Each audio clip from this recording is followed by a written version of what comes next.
Alright guys, here is the video review for Generations Roadbuster, Voyager class. Picked him up the other day along with his Wavemate Skybite. We'll get to him shortly, unless I upload it first. I don't know. We'll see. It could be wacky-tacky all over the place here today. Who knows what order these are going to go up and go live in. I might just flip a coin. But anyway, hopefully everything's looking good as I got my new iPhone 6 in with the optical image stabilization. I don't know how much it's going to work since I generally don't move the camera that much, but I guess I could go, but we'll see how it goes. Anyway, Roadbuster. He is a car, an armored car with lots of guns. And his base car mode without the guns on it is kind of, it's a little weird looking. He's got very, very thin panels stick out the front, and just something that looks off about him. Just the way the silhouette of just the base car with the wide wheels looks weird without the guns on it. Looks weird with the guns on it, but it looks a little less weird with the guns on it. But yeah, it's very clearly Roadbuster. If you had the old Roadbuster toy, the Dorvac that it was based on, you're not seeing anything you didn't see here. Most of the detailing on him, aside, the basic paint colors, brown, green, and orange, are paint. All the fine detail, like the Autobot symbol and all the stickers they give you, which is fun enough. Some of them really don't fit in the space they're provided, so not all of these stickers are in the actual spot where the instructions say to put them. I moved a few around a little bit, but you can see here, I'm gonna have to trim these because these stickers, I don't know if you can see that. I'm gonna stop pointing with my pinky there since it's been requested several times and I'm trying to work on that. These stickers hang off the edge a little bit, and I'm going to have to trim those down, like even when they're already butted up against this edge. And this is where they're supposed to go. The Autobot symbol does fit nicely right in there. You see I pop the guns off. And so yeah, some fits where they're supposed to, some don't. They're not overly huge, but they stick out enough where it would be annoying. So I moved a few around, like these here up here that end up on the arms. These little stickers right here, they were supposed to go somewhere else. All the weapons on here, you got, well, you see I'm popping them all off just by touching them, so I'm glad that was the point I was getting to next. All these weapons are modular. You can pop them off. There's a rifle, there's a gun, there's a bazooka, I'm guessing, I don't know, a missile launcher, a small pistol, and then an actual spring-fired missile launcher. Personally, I don't like this missile. I like the short gun, especially when it's up on his shoulder when it's short. I feel like this missile just adds too much length to it. I get that it's a safety thing, but I almost lost this because I couldn't find it before the review because I had stuck it in my pocket. So I wouldn't lose it. But I just feel like you stick this on the car and it's okay. It's not so bad in vehicle mode. In robot mode, when here's his shoulder and it's only about that wide, and then this is sticking this far out the front of off the robot. It looks better like that in shoulder cannon mode. But it's entirely up to you. If you have him hold it in his hand, he's okay. And he's got a little hinge here. So when it's mounted on the shoulder, it can angle up. Same with this one. This one can also mount on the shoulder. And you can see there's posts and holes, so you can combine these really in just about any configuration you want, as long as the holes are there. You could turn them all into one giant mega gun if you felt like it. Maybe we'll plug him in here. Actually, no, that one doesn't go in here because I know where this one's going to go. Plug this in on the other side. And then, I'm out of holes. No, here we go. We'll plug this in here. And then this small pistol here has a little slot here in the front that you can take the other rifle and just have it in there. So you can make this a giant rifle too. And then where do I have this? Plug this into here. Put it in like that. You can make one giant gun if you wished.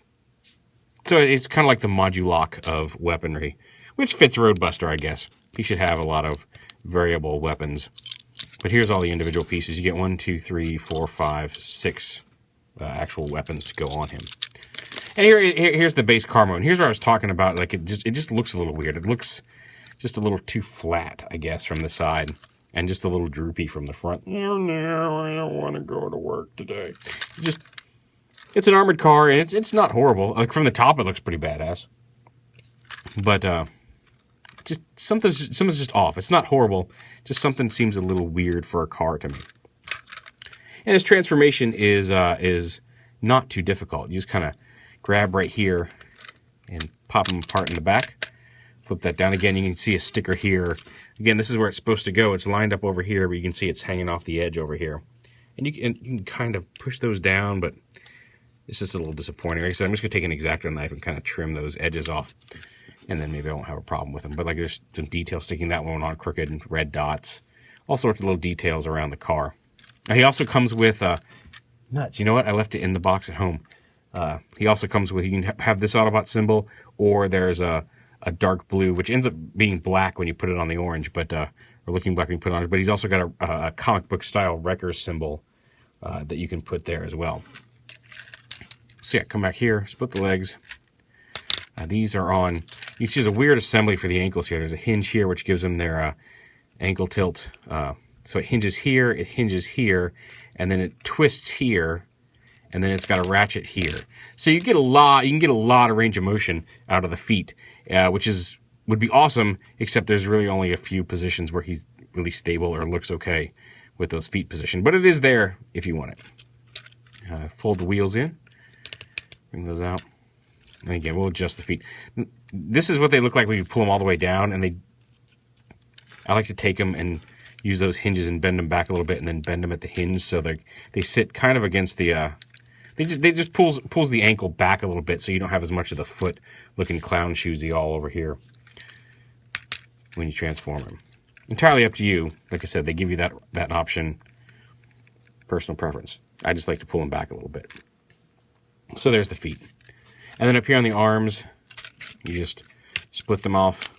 They actually tab in here, and then there's a tab on top right here that tabs in up under here. So bring those down, and apparently you want to be careful with these, because I don't know how. I honestly, like, I've got a little stress mark over here. This side looks okay. I honestly don't know how these are staying on, because if you look in, and these kind of come out to the side and up like that, there's a pin in there holding the little tiny pin. You can see it attaching the brown to the green.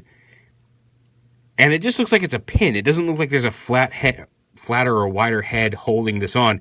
It looks like it's just on a pin. And so I don't know if it's just that textured end of the pin that's holding this brown part onto the green part via that pin or what.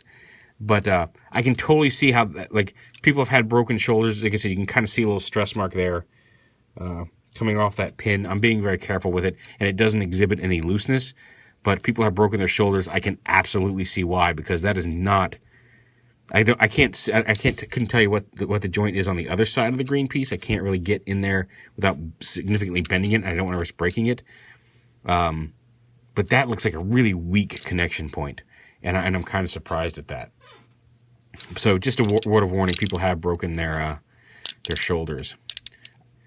You hear those ratchets, and the thing is, like, you hear that nice clicky ratchet. It holds position very well, but it feels like it feels like a weak ratchet. It feels like maybe that could give out at any time. Like I said, it's solid. It'll hold anything. It can hold all the guns. It doesn't droop or anything. Very nice ratchets. Just something about it feels, I guess just because it feels tiny. It's not a large ratchet in there. You can kind of see in there the gear, those little teeth. Can you see? I'm pointing.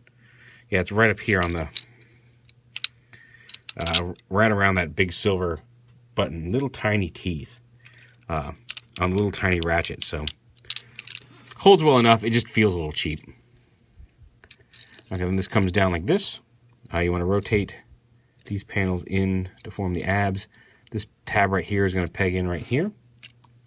Just bring that down over his head, plug it all together, and there's Roadbuster in robot mode. And again, you got to fiddle with it. The way those ankles work, you kind of got to fiddle with them to get them supported and solid. There's stronger ratchets in the knee, both on the top of the knee and the bottom of the knee, which is nice. So you got a little bit of... He's solid. If you get him in a pose where his feet are flat on the ground, he's not gonna go anywhere.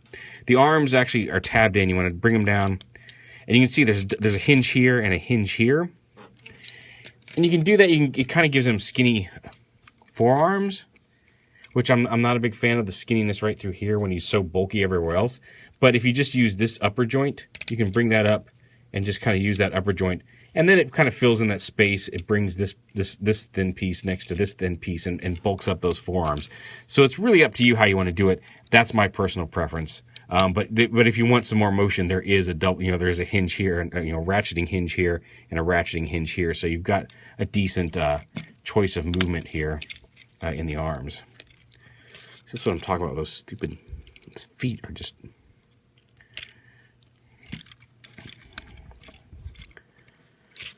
Once you get everything all lined up, it's fine. It's just a matter of getting it all lined up. There we go. His foot isn't flat, but whatever. Also, if you have those feet all the way forward, he does tend to fall over backwards. Which is also the reason I've moved that heel back a little bit, so he's a little bit more supported. And this is what I was talking about. This one, you'll notice that on these two guns, the pegs are offset to one side, which means this one actually fits a little better over here on this side, and this one fits a little better over here on this side. Otherwise, with those offset pegs, they'll kind of crowd in toward his head. It's up to you, but this gives you a little bit more freedom of movement around his head, which is on a ball joint, so you get a lot of decent movement there out of that. Is it a ball joint? Yeah, it actually is a ball joint versus the dual hinge we've seen on some figures lately.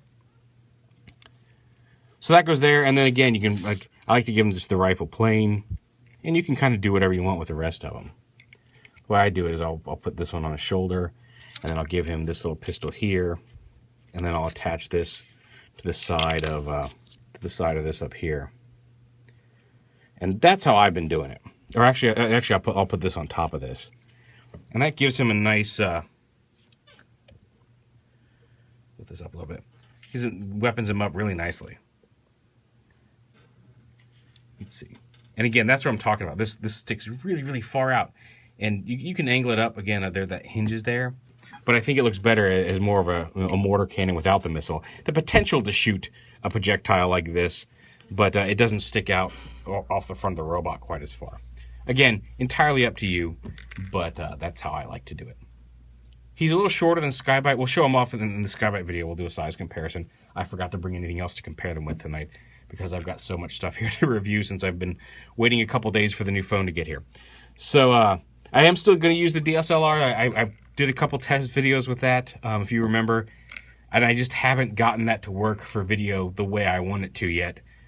So when that's ready, that'll be ready. I'm still working on it behind the scenes. I'm still working on, I'm using that mostly for photography at home. And when I get the video down, I may swap over to that.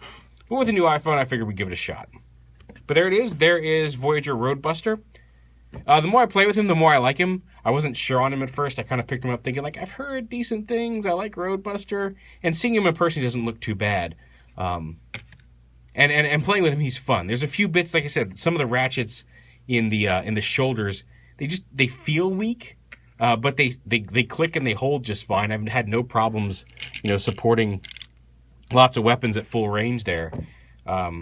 It's just a matter of it's just a very small teeth and a very small ratchet. So there it is. There's Voyager Roadbuster. He's starting to show up in stores now. I found him at Target. That seems to be where he's most prevalent right now, if you're looking for him. But he's a nice little homage to the original Roadbuster, and pretty cool. And I like the fact that, even though I put the big red Autobot symbol on here, I like the fact that they included the Wreckers symbol for those of you who are comic book fans.